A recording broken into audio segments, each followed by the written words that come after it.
Assalamualaikum warahmatullahi wabarakatuh. Alhamdulillah pada pagi ini kita sehat dan alhamdulillah kita bisa silaturahmi dalam rangka bincang santai di Masjid Abdullah Pematang Jingga. Izinkan saya share materi ini slide-nya dalam versi Inggris karena saya menyiapkan materi ini pada saat saya dinas di Qatar, sehingga saya masih menggunakan materi ini di beberapa webinar. Jadi ini materi yang kedua. Materi yang pertama tahun lalu pada saat pada subuh di bulan Ramadan, yaitu tentang ancaman bisnis, dan yang kedua ini bisnis strategi. Lebih spesifiknya strategi praktis bagaimana memulai bisnis dengan konsep 7B+. Sebetulnya materi atau judul ini kurang pas untuk disampaikan di sini karena banyak para senior pebisnis yang sudah jalan sehingga proses berpikirnya sudah langsung jam saya mau bisnis ini di tempat ini. Tetapi setelah saya pelajari karena saya juga memulai bisnis real itu 12 tahun yang lalu, tetap perlu saya sampaikan untuk sekedar sharing karena ini bukan masalah benar dan salah. Kalau nanti para senior ada masukan, tambahan atau koreksi dengan senang hati, dan kalau dapat pertanyaan juga dengan senang hati karena kita juga belajar dari pertanyaan-pertanyaan. Kalau kita tidak tahu berarti ilmu baru bagi saya. Oke, saya ilmu agama saya ini, tapi saya mencoba sharing hadis yang disampaikan oleh Nabi kita Muhammad SAW, disampaikan 1500 tahun yang lalu, dan sangat valid pada kondisi sekarang dan bahkan masa depan sampai akhir zaman, yaitu manfaatkan 5 perkara sebelum 5 perkara. Manfaatkan masa mudamu sebelum masa tuamu. Dan alhamdulillah saya sudah masuk usia tua 60 tahun pada bulan Juni kemarin. Tapi alhamdulillah yang kedua, manfaatkan masa sehatmu sebelum masa sakitmu. Dan alhamdulillah kita semua diberikan kesehatan. Yang ketiga, manfaatkan masa kejayaanmu, masa kekayaanmu sebelum jatuh miskinmu. Yang keempat, manfaatkan waktu-waktu luangmu sebelum masa sibukmu. Dan kita hadir di sini karena memanfaatkan waktu-waktu luang, dan saya juga menyiapkan materi ini pada saat saya ada waktu-waktu luang. Dan yang terakhir, manfaatkan masa hidupmu sebelum masa mati, sebelum kematianmu. Masa di sini adalah waktu. Siapapun, profesi apapun, mencari modal yang sama, yaitu waktu. Yaitu waktu kita modal sama, yaitu 24 jam sehari. Resources kita yang paling besar adalah waktu-waktu luang. 20 tahun yang lalu, pada saat saya bekerja di Bontang, saya membaca suatu artikel, mungkin Bapak Ibu pernah mengenal istilah 97,3% fenomena. Apa itu?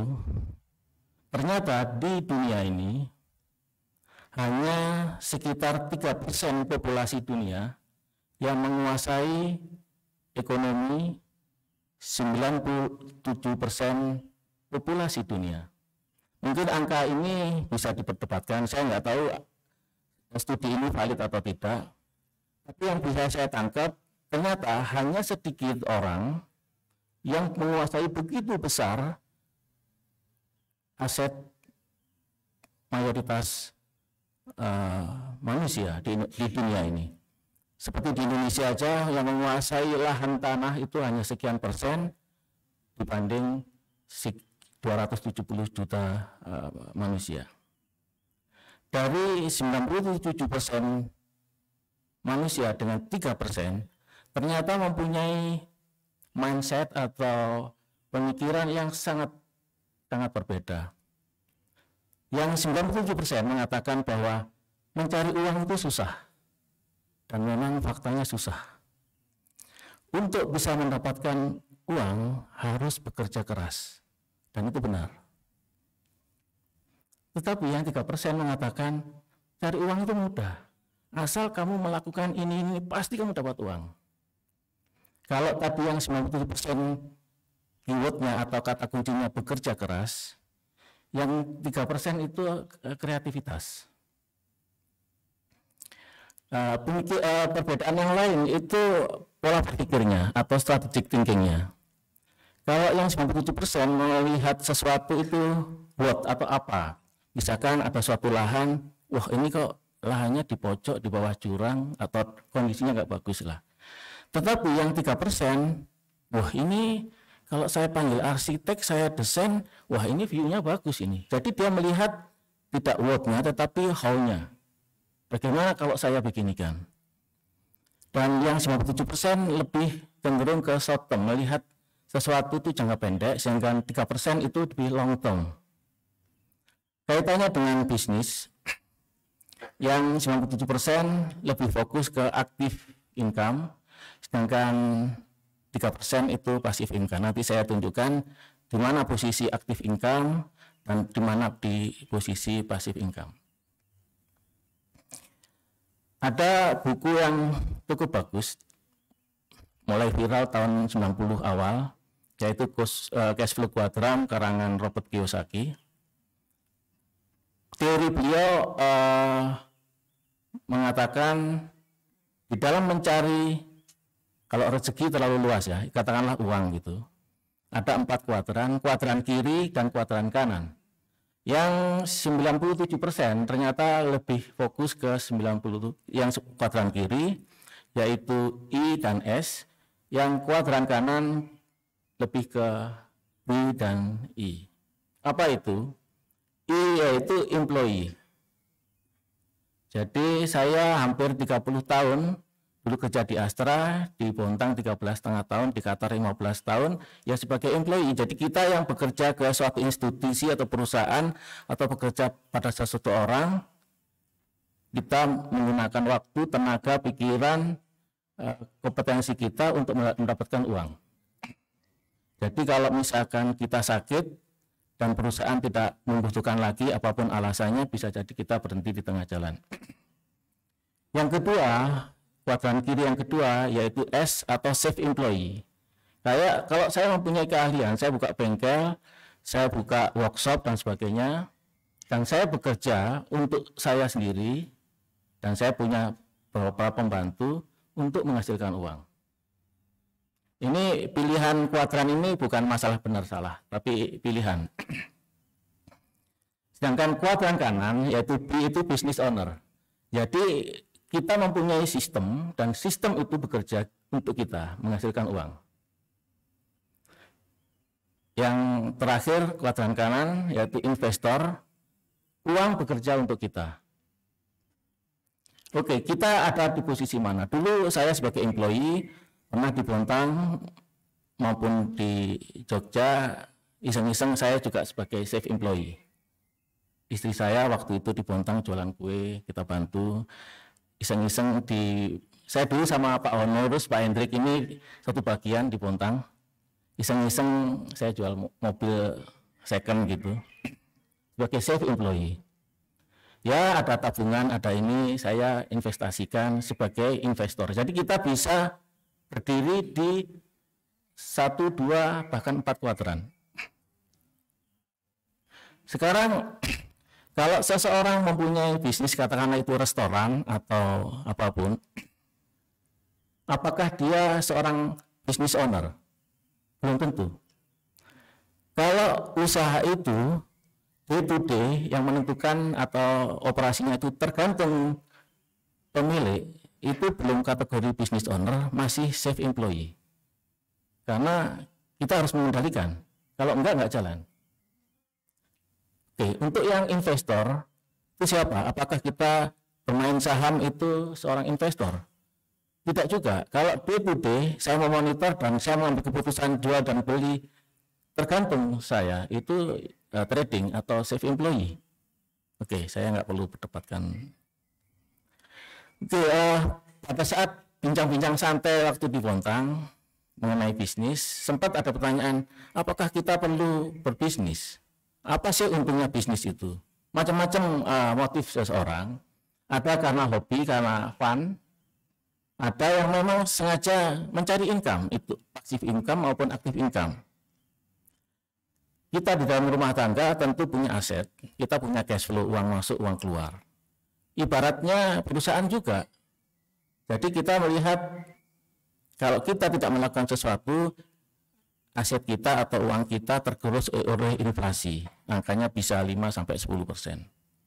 Juga bisa juga kita menghindari riba untuk pemasukan sehingga kita perlu bisnis. Dan untuk seperti ini kita melihat kalau deposito berapa, kalau suku itu berapa, nah bagaimana kita bisa mendekati itu, minimal kita tidak tergerus nilai aset kita. Bisa juga motivasi kita memberikan pekerjaan kepada orang lain. Bisa juga dengan kita berbisnis, kita dapat pemasukan, kita bisa lebih banyak zakat dan sedekah. Dan yang lebih penting juga, kita bisa mengedukasi keturunan kita. Kalau kita tidak berbisnis, secara sadar atau tidak, kita mengajarin keluarga kita, anak-anak kita, sebagai pembelajar yang baik. Jadi setiap bulan istri terima uang, istri sudah berpikir ini bulan ini mau belanja apa ya. Jadi pikirnya belanja, anak-anak dikasih uang saku belanja. Jadi kalau dengan berbisnis kita, oke, apa pertimbangan kita masuk ke bisnis? Tentu bisnisnya harus halal. Tentu kira-kira menguntungkan atau tidak.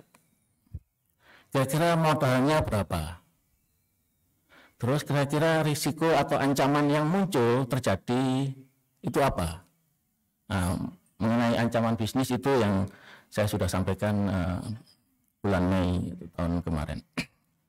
Terus yang berikutnya lagi yaitu kompleksiti. Kompleksiti itu misalkan saya bisnis, saya membutuhkan 2-3 orang, mungkin kompleksitinya rendah. Kalau saya membutuhkan ini butuh tenaga 50 atau 100 orang, tentu kompleksitinya tinggi. Kalau saya bisnis, ini saya butuh peralatan ini, teknologinya ini dan sebagainya, saya harus mengajari. Nah, ini tingkat kompleksitinya tinggi juga.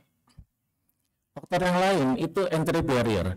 Kira-kira kalau saya bisnis ini nanti kalau sukses, orang lain mudah masuk ke bisnis yang sama. Kalau kita sukses, orang punya modal, punya skill dan sebagainya akan tersaingi. Jadi kita mencoba melihat kira-kira entry barrier-nya bagaimana. Yang berikutnya yaitu exit strategi. Saya lebih suka menggunakan emergency exit.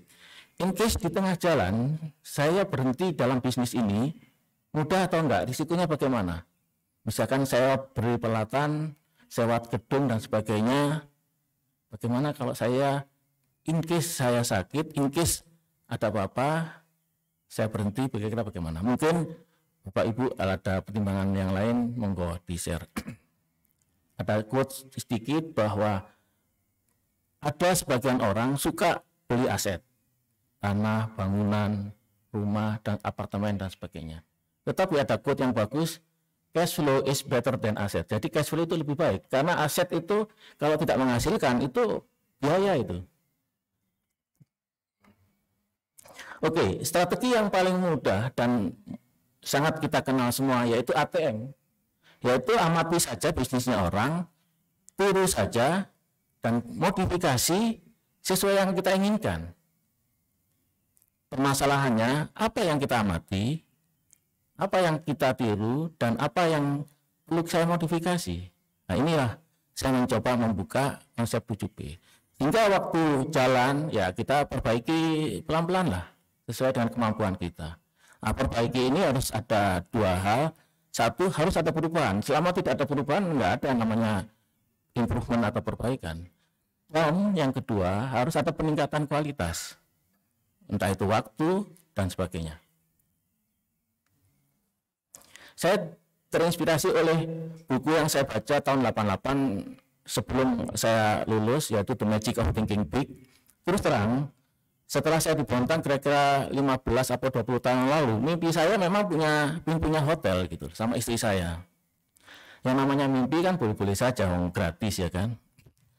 Dan ternyata waktu diskusi sama istri mimpi ini, saya mimpi ini, kadang-kadang ada perbedaan, kadang-kadang muncul pertengkaran kecil gitu loh.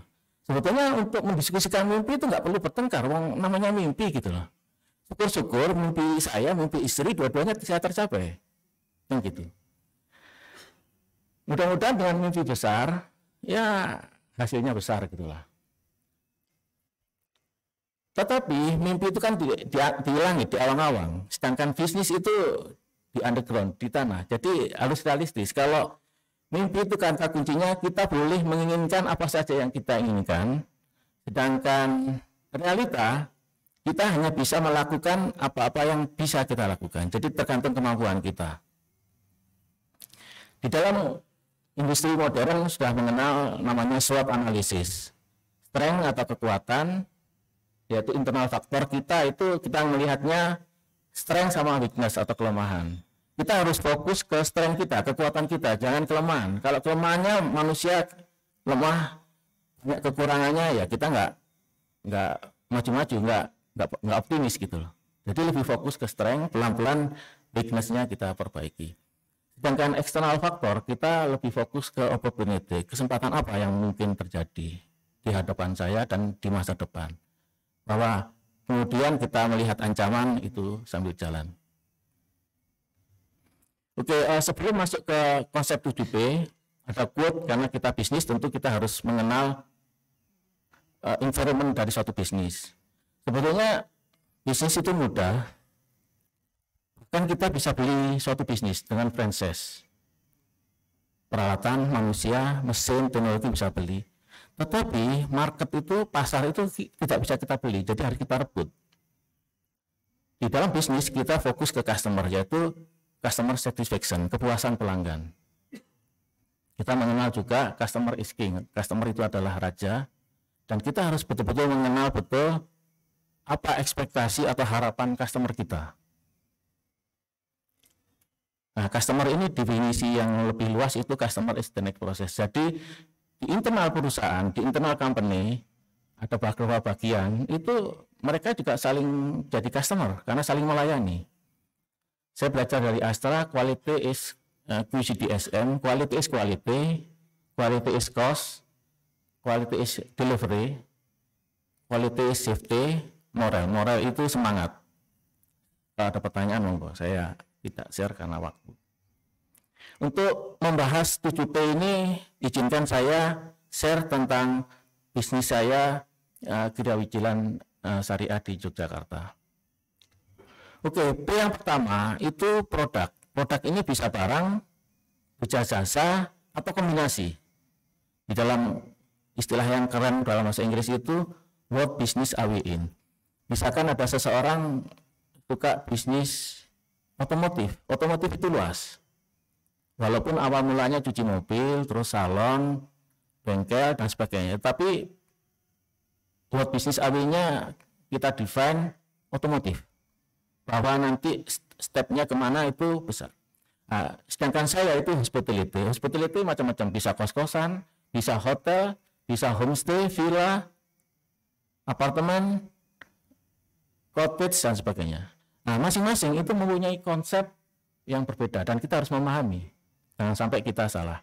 Dan kita harus mendefinisikan atribut dari produk kita, bisnis kita itu apa saja. Dan kita harus mendesain produk kita bisa memenuhi need, kebutuhan, dan want, keinginan. Setiap orang mempunyai kebutuhan yang sama, sedangkan want-nya itu berbeda-beda. Dan persaingan bisnis itu ada di want-nya. Setiap orang butuh makan minum, tetapi ada yang want-nya minum kopi, minum teh. Tapi ada sebagian orang, kopi itu sudah need. Tetapi ada want-nya itu cappuccino.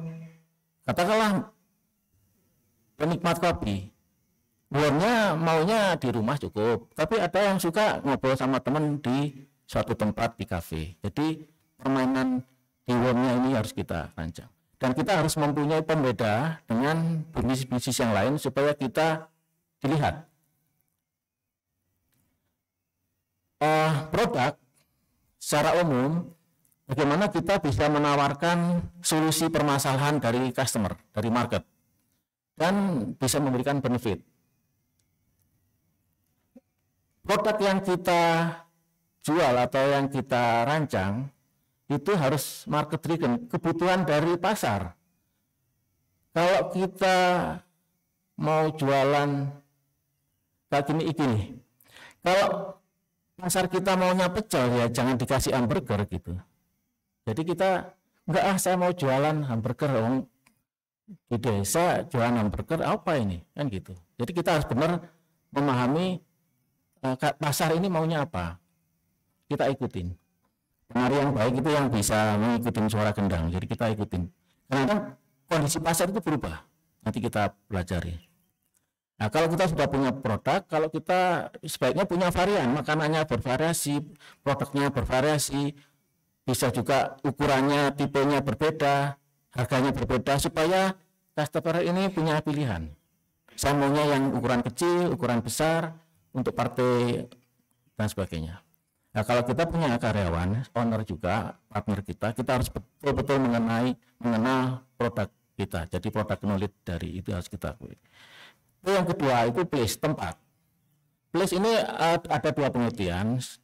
Satu, lokasi dari sisi geografis. Pengertian yang kedua, place itu tempat sendiri.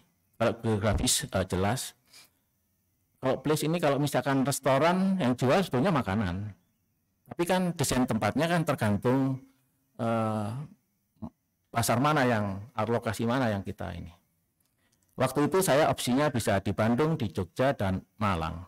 Sehingga setelah saya mempertimbangkan letak geografis, kota Malang, dan sebagainya, saya milih di Jogja. Kalaupun pilihannya di Jogja, ini di sebelah utara, di sebelah selatan, sebelah timur, di tengah, atau di mana?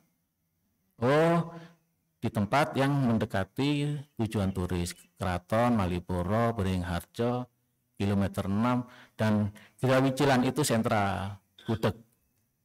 Dan tempat ini kira-kira mudah nggak dijangkau, mudah nggak dilihat, tapi dengan adanya Google Map, visibility itu mudah dicari.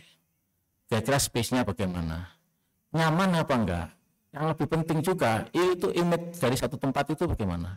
Sebetulnya Grawicilan itu lokasinya masuk ke sedikit kampung, jadi kanan kiri itu masih kampung. Ternyata tamu-tamu dari luar negeri itu senang karena dia masuk ke gang-gang itu, menikmati istilahnya kekumuhan atau menikmati tradisionalnya suasana Jogja.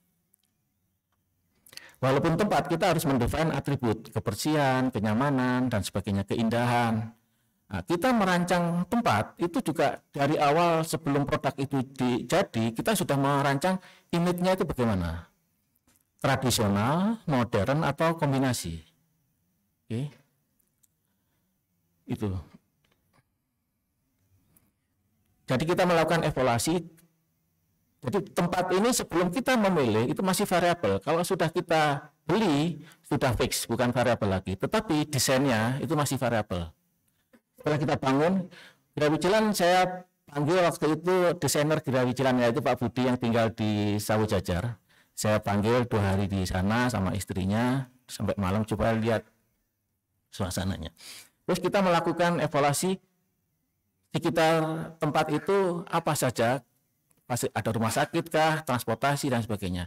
Terus kita melihat juga kira-kira kompetitor saya sekitar 1, 2, 3 km ini siapa ini, ada hotel, ada guest house, dan sebagainya. Yang ketiga itu price, harga. Ya, ini critical factor di dalam suatu bisnis, khususnya di kelas menengah ke bawah. Jadi faktor yang sensitif. Customer itu kita bisa mengklasifikasikan dari sisi demografi dan sebagainya, tapi saya simpelkan, saya mensimplifikasi ada 3 kategori customer tentang harga, yaitu low price customer. Jadi ini keputusan beli atau tidak itu berdasarkan harga. Kalau harganya tidak segini, saya nggak ambil karena dia alokasikan, bukan masalah kaya miskin, tetapi dia alokasikan. Medium price customer itu lebih realistik. Oh, ini reasonable dan dan saya mampu beli. Kata kuncinya itu. Dan high price customer itu tidak terpengaruh oleh harga. Yang penting quality, prestige, image-nya bagus. Hotel semalam 5 juta pun laku gitu. Nah, untuk menentukan harga, kita harus tahu betul psychological price-nya itu ada di mana. 100.000 per hari kah? 50, 150, kita bisa melakukan simulasi secara virtual dan kita bisa tes real di lapangan.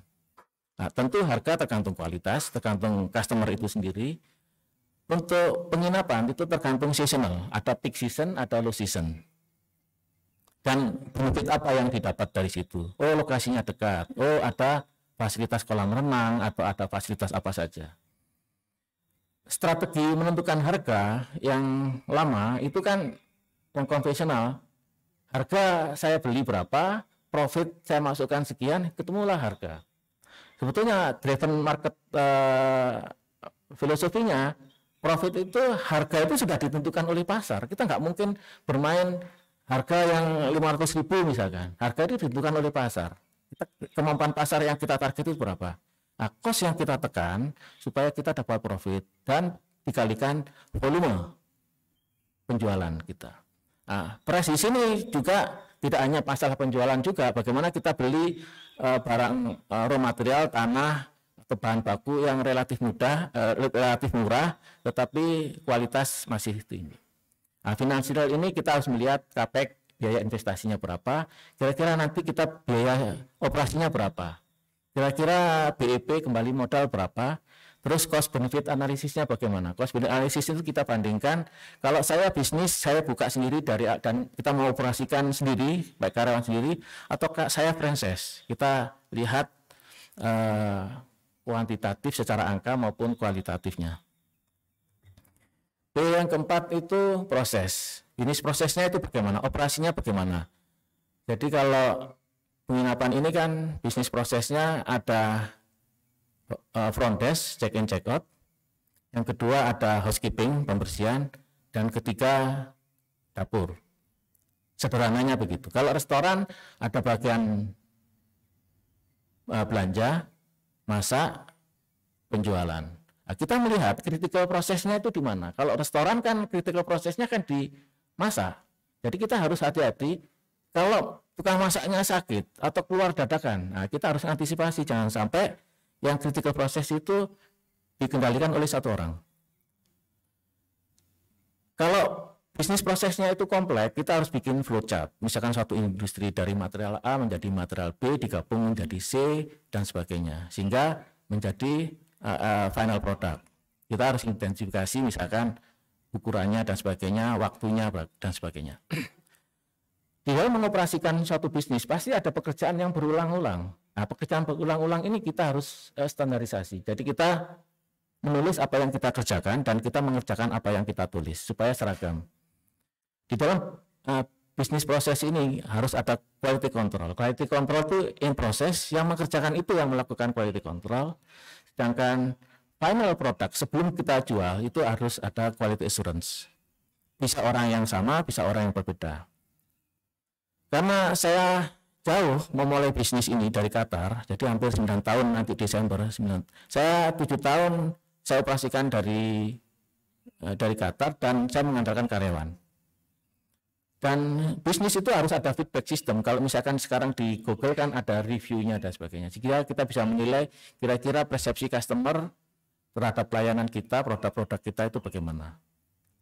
P yang keempat, setelah kita tahu proses, tentu kita butuh siapa saja yang bekerja di sini.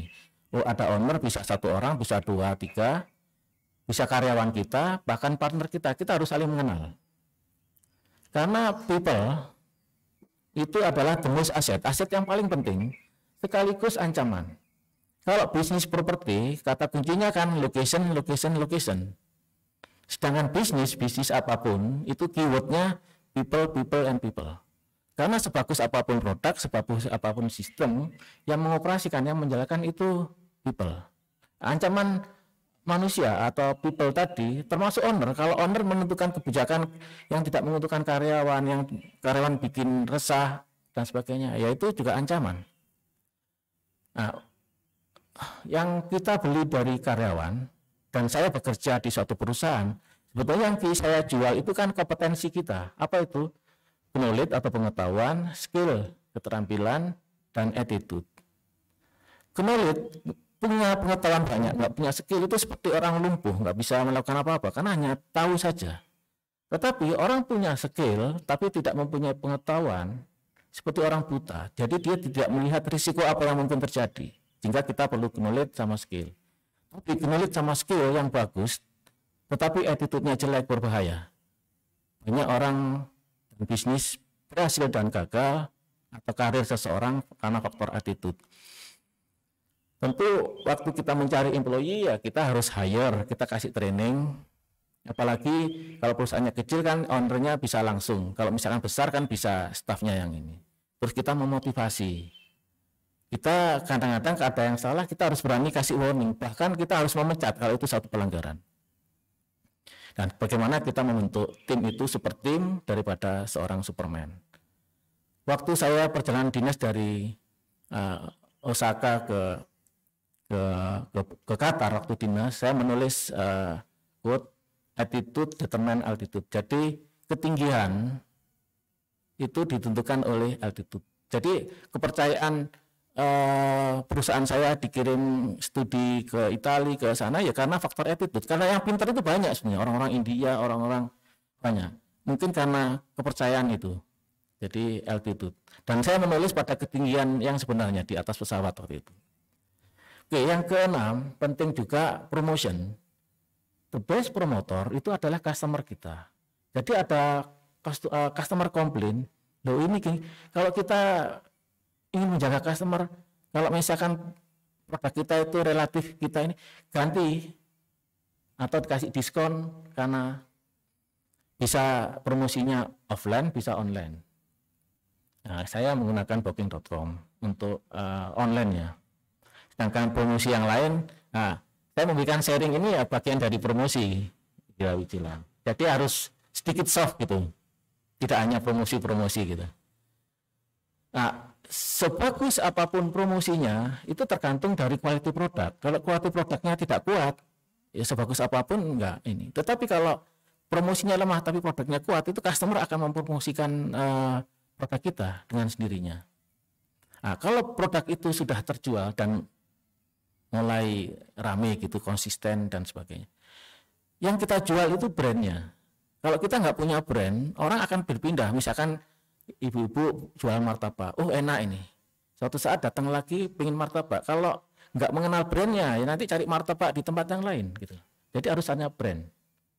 Dan kalau bisa produk kita atau pelayanan kita ada wow factornya, ada sesuatu yang customer wow.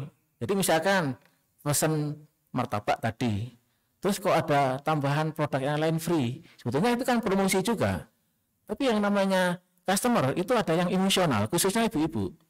Jadi makanya di pasar itu kalau ditimbang beli setengah kilo, ada ibu-ibu tambahin 2 biji, 3 biji, ibu-ibu udah senang. Jadi khususnya customer ibu-ibu itu sangat emosional. Kalau baik akan viral, kalau tidak baik juga akan. Jadi, mengenai brand, kita harus membranding produk kita. Branding ini bisa personal branding kalau produk itu terkait dengan profil orang atau pemilik. Bisa juga kita branding produknya, bisa juga company, bisa juga kombinasi dari ketiganya. Nah, saya kepingin menyiapkan materi tentang branding nanti insya Allah suatu saat. Dan bagaimana kita mengedukasi calon pelanggan kita dan pelanggan kita, dan bagaimana kita bisa memberikan solusi. Nah, promotion ini juga terkait dengan marketing sama sales. Nah, mungkin suatu saat Pak Pandu bisa sharing tentang marketing. Pak Pandu berpuluh tahun di bidang marketing. Nah, ini foto yang ini justru saya dikirimi oleh customer saya waktu itu. Ibu-ibu dari, nah ibu-ibu itu kan sekarang sukanya reuni, arisan atau apa, sekalian jalan-jalan kuliner. P yang ketujuh itu harus passion di bisnis kita. Kata kuncinya ya kita harus menyenangi apa yang kita kerjakan dan kita mengerjakan apa-apa yang kita senangi. Jadi setiap orang yang bekerja di situ harus punya passion. Tetapi owner suatu bisnis restoran, dia tidak harus passion masak-memasak. Tetapi juru masaknya memang harus passion. Yang punya bisnis restoran tidak harus passion cuci-menyuci piring. Yang cuci piring kan bagian mencuci piring. Tetapi owner harus passion ke managing people-nya, memanage orangnya, sama bisnis kontrolnya. Bagaimana? Dan passion ini akan diuji oleh waktu. Sejauh mana ketahanan kita naik turunnya suatu bisnis. Bagaimana menciptakan suasana itu fun, supaya kita saling percaya dengan yang lain. Nah, mengenai kepercayaan itu, kadang-kadang kita menuntut karyawan kita atau partner kita itu bisa dipercaya. Kita sebagai owner harus bisa dipercaya oleh karyawan. Plusnya, yaitu kita harus berdoa. Memang setiap orang punya hak untuk sukses. Tetapi kita tidak punya hak untuk menentukan sukses. Oke.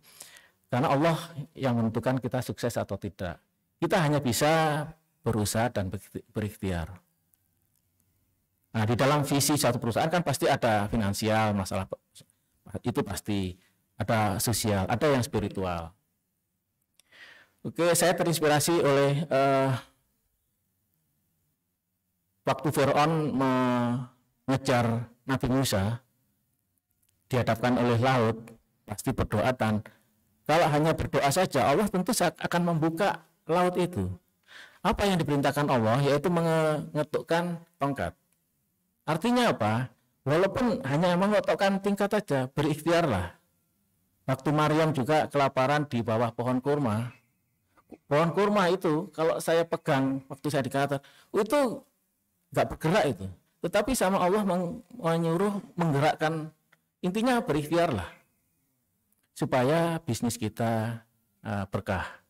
Mungkin kata-kata yang indah untuk bisnis, istilahnya bisnis untuk akhirat, insya Allah dunia dapat. Jadi ini konsep saya tentang 7P+. Yang terakhir, yang seperti yang sebelumnya, kita harus melihat kira-kira ancaman bisnis dari mana, dari ownernya kira-kira bagaimana, dari pasar kira-kira bagaimana, suppliernya rutin bisa kita handalkan apa enggak, dari internal organisasi kira-kira aman apa enggak. Kalau aman, go ahead. Tapi di dalam perjalanannya kita harus melihat kira-kira kompetitor kita bagaimana, teknologi baru yang muncul bisa mengancam bisnis kita, ada alternatif produk. Alternatif produk itu geses itu sebetulnya alternatif produk dari hotel. Terus juga ada homestay, itu juga alternatif produk. Kira-kira dengan pandemi, dengan peraturan-peraturan, kira-kira bagaimana? Jadi don't wait the perfect moment. Jadi kita jangan menunggu menyiapkan suatu bisnis itu harus perfect. Kalau sudah clear itu jalankan saja. Nah, sambil jalan kita sempurnakan gitu aja lah. Saya kira itu yang bisa saya sampaikan. Mohon maaf kalau ada kekurangannya, kalau ada tambahan koreksi dengan senang hati. Terima kasih. Assalamualaikum warahmatullahi wabarakatuh.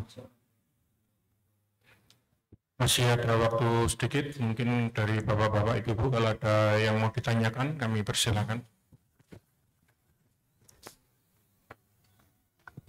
Terima kasih Pak Kata. Ini bagus sekali ini kelihatannya mengenai step-step orang nantinya berbisnis. Dalam situasi yang sedikit mulai berkembang seperti saat ini, itu bisnis apa yang bisa dikembangkan, bisa dilakukan misalnya? Apakah kita tadi itu melakukan bisnis yang cepat, maksudnya amati, tiru, dan modifikasi? Apakah kita tetap berorientasi pada yang 7P itu tadi, Pak? Ya. Padahal 7P itu mengenai waktu, tenaga, dan biaya juga ini. Apakah kita tetap menggunakan itu yang cepat itu, Pak? Ya. Amati, tiru, modifikasi. Terima kasih, Ustaz. Oke, terima kasih Pak Ir. Jadi Pak Ir waktu datang, saya salamin Pak Ir, saya tunggu pertanyaannya. Alhamdulillah Pak Ir menanyakan. Karena kita belajar juga dari pertanyaan-pertanyaan. Oke, sebelum saya menjawab, waktu pandemi itu pembisnis besar, modal besar rugi besar. Pemodal sedang rugi sedang, pemodal kecil rugi kecil. Jadi pada saat pandemi itu bagaimana setiap pengusaha mengurangi kerugian. Syukur-syukur tidak untung, tidak rugi, itu sudah bagus. Jadi itu basisnya di situ. Tidak untung, tidak rugi pun sudah bagus. Karena kita bisa menggaji karyawan, operasinya. Oke, sekarang bagaimana? Kita kalau mau bisnis sekarang, tentu kita harus melihat kira-kira ke depan bagaimana. Nah, sekarang ini ada isu bahwa 2023 ada kemungkinan krisis global, termasuk di Indonesia. Nah, krisis global ini pemicunya kira-kira apa? Faktor yang utama itu kan krisis Rusia sama Ukraina. Seandainya Rusia sama Ukraina selesai bulan depan, akhir tahun, mungkin ceritanya tidak sedramatis sekarang. Sekarang kira-kira 2023 Rusia Ukraina akan selesai apa enggak di akhir Desember ini? Ukraina sudah mendaftar menjadi anggota NATO. Si Rusia sudah mengakuisisi 4 wilayah Ukraina. Jadi kemungkinan untuk selesai dalam waktu dekat, mungkin 2023 pun tidak. Jadi kemungkinan krisis itu akan terjadi. Nah, sedangkan krisis itu kan ketidakpastian, sedangkan ketidakpastian itu risk. Sekarang kalau ditanya apa potensi kita bisnis di kondisi sekarang, jadi saya lebih fokus ke apa yang bisa kita lakukan, kemampuan kita apa. Misalkan ibu-ibu, saya hobinya masak dan saya punya produk ini, produk sudah ada. Nah, kalau bisa jangan buka outlet. Sekarang dengan adanya teknologi IT, GoFood, bikin di rumah. Produk-produknya, desain dari di YouTube-nya bervariasi, semuanya itu clear. Karena kan semua itu sekarang aktivitas manusia itu ada di genggaman. Bangun tidur, beli makanan, langsung maaf aja di kamar mandi pun orang bisa beli sesuatu. Jadi kira-kira apa? Karena yang place tadi rumah, karena sudah menghilangkan biaya tempat. Syukur-syukur kita bisa memanfaatkan ART kita sehingga kita bisa mendapatkan pemasukan untuk mereka juga. Jadi people-nya juga terjawab. Produknya sesuai dengan passion kita. Tadi kita masuk ke P yang passion. Orangnya udah jelas. Produknya sesuai dengan kita. Tetapi kalau misalkan pasar itu jelas walaupun kondisinya tidak pasti, ya kita milih berdasarkan produk. Saya waktu itu sempat mau ekspansi ke Malang. Setelah saya survei Malang nggak cocok untuk kesos, tapi masih cocok untuk kos-kosan. Jadi sementara itu Pak Ir. Jadi fokus ke apa kita, bagaimana kita mengurangi biaya operasi, biaya sewa, biaya tempat, biaya orang dan sebagainya. Nah, pada saat kondisi pandemi, bagaimana pengusaha itu mengurangi operating cost, biaya operasi. Salah satu strateginya bagaimana kita merubah yang namanya fixed cost, biaya tetap menjadi variabel. Contohnya, dulu saya karyawan 6, saya kurangi 4 karena ada bagian laundry dan sebagainya. Nah, saya oksigenkan, saya laundry di luar itu kan jadi variabel, tergantung kalau sepi jumlahnya sedikit, kalau besar jumlahnya besar. Itu Pak Ir. Monggo ibu-ibu.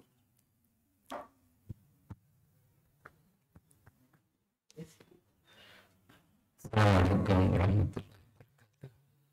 Ya, saya sangat tertarik sekali dengan masalah bisnis ini. Ya, saya mengamati orang yang bisnis ini memang ada dua hal, Mbak, dua cara. Ada yang melakukan bisnis itu dengan mencari keuntungan yang besar.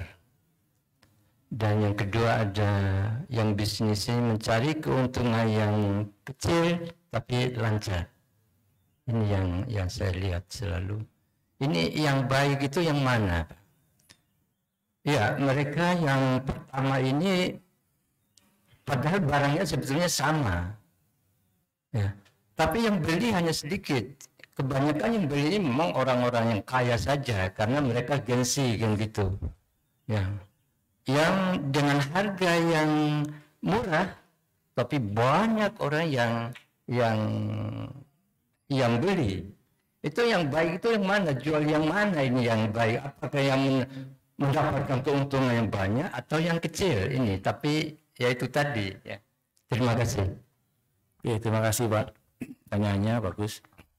Dua-duanya baik Pak. Tergantung produk. Kalau saya suatu saat punya mobil saya jual, kalau bisa keuntungan sebesar-besarnya. Karena nggak mungkin orang itu akan beli ke mobil saya lagi. Sekali selesai, asalkan dua sepakat harga saya untung besar, dia juga sepakat karena produknya bagus dan sebagainya. Tetapi kalau kita punya produk yang rutin, yang berulang-ulang, nah kita harus hati-hati karena tadi harga itu sensitif. Sehingga kita lebih fokus bagaimana mengejar volume penjualan. Supaya yang kecil tadi dikalikan volume yang besar. Entah itu sehari 1.000, entah menjadi 5.000 atau dan sebagainya. Kalau misalkan katakanlah produk kita laku, terjual, stabil, malah tumbuh, dan kapasitas kita terbatas, kita buka cabang di tempat yang lain di kota yang sama. Memang di kota yang lama ada kelemahannya, tetapi kita pelan-pelan. Tapi kalau di satu kota kita sudah jenuh, misalkan sudah ada 3 tempat, ya kita ekspansi satu buka di Surabaya atau di Kediri atau di mana. Seperti Indomaret, itu per itemnya itu sebetulnya kecil, tapi karena itemnya banyak dan berulang, jadi volumenya jadi tinggi. Itu Pak, secara garis besar jawabannya. Terima kasih. Mungkin ada lagi dari Bapak Ibu. Kalau Pak Ir masih tanya lagi Pak, Ya, bagus, belum Pak Ir. puas. Nanti kalau kurang puas lagi sambil ngopi Pak Ir. Pak Ir ini tetangga saya Pak. Ya. Jadi kita bisa. Ini sebenarnya bukan pertanyaan, cuma pemberitahuan bahwa Pak Tata ini satu RT dengan saya RT 2. Sambil dia menunggu hijrah ke Jogja, dia mempunyai suatu bisnis hotel penginapan.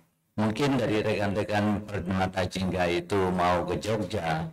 Lokasinya strategis. Apa yang dikatakan Pak Tata itu tadi itu juga sudah dilakukan ini sama Pak Tata ini mengenai lokasinya, mengenai price-nya lagi. Bagus sekali. Mungkin lokasinya di daerah Wicilan. Jadi dekat sama Malioboro gitu. Ya. Ya, mungkin itu yang saya memberitahuan aja ini. Mungkin ada rekan-rekan yang mau ke Jogja, belum ada niat ini nginep di rumahnya hotelnya Pak Tata. Terima kasih, cuma itu aja pemberitahuannya. Promosi. Jadi Pak Tata pesennya bukan pertanyaan aja ya, sama promosi juga kayaknya. Ya, ya. Terima kasih Pak Ir. Nah, keluarganya Pak Ir pernah Oke. di sana. Itu keluargamu kok. Oke, kemarin juga rombongan TPQ Masjid Abdullah sebetulnya kan study tour ke Jogja, sebenarnya kami arahkan juga ke Gria Wijilannya Pak Tahta, teman kebetulan udah full, tapi dicarikan lagi sama Pak Tahta di sebelahnya, di tetangganya. Alhamdulillah kemarin nginep semalam di sana ya. Ya. Ada satu rombongan 12 orang.